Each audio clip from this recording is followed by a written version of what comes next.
السلام عليكم ورحمة من الله تعالى وبركاته.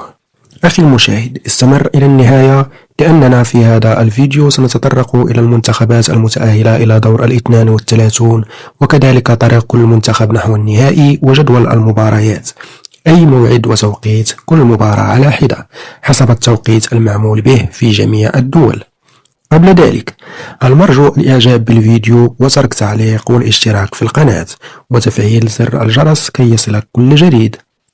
إذن على بركة الله، هذه هي المنتخبات المتأهلة إلى دور 32 في كأس العالم 2026 المنظم في الولايات المتحدة الأمريكية، كندا والمكسيك.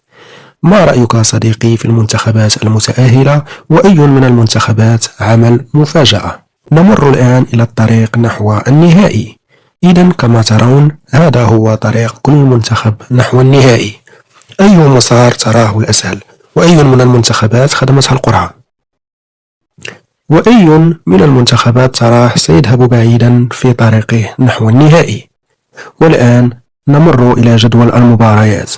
إذن كما تشاهدون هذا هو موعد كل مباراة وكذلك التوقيت حسب مكة المكرمة، أي توقيت مصر والسعودية. أما بالنسبة لتوقيت المغرب، الجزائر وتونس فهو أقل بساعتين.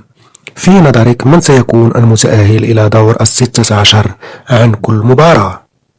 شكرا على تتبعكم، ونلتقي إن شاء الله في فيديو قادم. إلى اللقاء.